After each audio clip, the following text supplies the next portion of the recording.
Zit de legendarische Eric Clapton.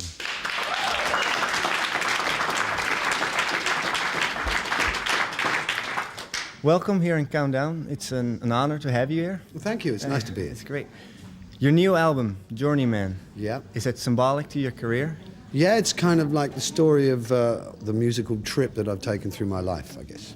So is that the reason why there's some old songs and new songs on it? Yeah, there were some songs on there that I've always loved, like Hard Times, Before You Accuse Me, Hound Dog, that I've always wanted to do.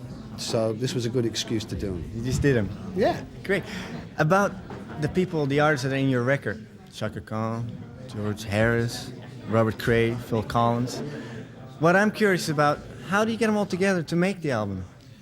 It's a difficult thing because of the schedules. You know, some people are going to be working, so we had to kind of time it so that this is what a great producer is for. You know, with someone like Russ Teitelman, he was behind the scenes finding out when they could come into the studio and when they couldn't. So it worked out. The timing was like God's gift. You know, everyone seemed to be there and available when we wanted them, so it was good.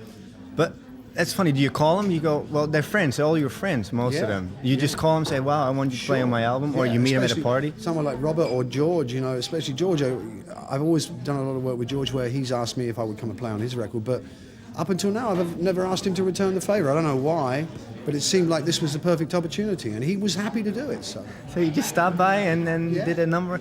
That's great.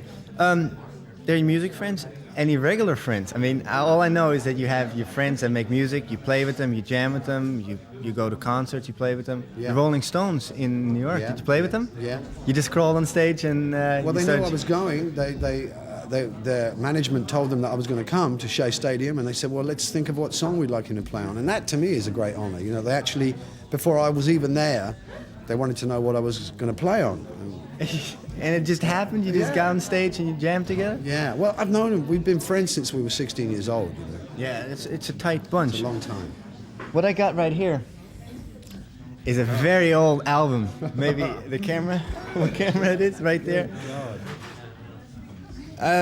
Any differences between then and now? We'll take a look at it. Take a look at yourself. Quite a few differences, I think. Yeah, quite a few. Well, tell me some. Tell us some about... Well, I tell you, then I was like, you can see from this picture, in fact, that, you know, I'm not interested in what's going on. I am like the one who doesn't want to know about anything, right? I'm just reading my magazine. I'm a blues musician. I don't want to know, you know. And that was the way I was when I was that age. I was like a monk, you know. I didn't go out with girls. I didn't take drugs. I didn't smoke. It was a very weird time for me. I just played the blues on guitar all the time. What is so obvious to me, and I can be walking anywhere, and friends told me that too, I can be walking anywhere and I can hear music, and I can always tell it's Eric Clapton on the guitar. But explain that. Maybe there's an explanation behind that. Well, I see, when I started out, there weren't that many other guitar players, so I had to form my own style very quickly. And when I became more popular when I was in my early 20s, there really weren't that many other guitar players around that were any good, you know. There were just a few, like Jeff Beck and Jimmy Page, and then obviously Jimi Hendrix. And then time passed, and now we've got the situation where every guitar player, everyone on the block has got a guitar, you know, and they play, and a lot of them sound the same. But I guess what you're saying, I would still feel the same about with Stevie Ray Vaughan or Robert Cray or Jeff Beck. I can tell those guys, and I'm sure most people can, because they've developed their style over years and years. It always stayed the same kind of music. Yeah. About your new clip, Pretending, we're going to show it in a minute. Great. The newest one. The director, it's a kind of different story behind that. Well, I like doing videos, but I wanted to do something with one of the better people, you know, and I was thinking about getting a real cinematographer, a movie maker, to do the video with me, and I came up with this guy, Caleb Deschanel, who filmed The Right Stuff, which I thought was a great film, and also The Natural. He did the light, right? He's the lighting cameraman. I don't know what you call it here in Europe, but in America it's lighting cameraman or director of photography. Yeah. And we talked about the idea of doing it in the rain, and he thought that was a great idea. We like Japanese movies, The Seventh Samurai, that sort of thing.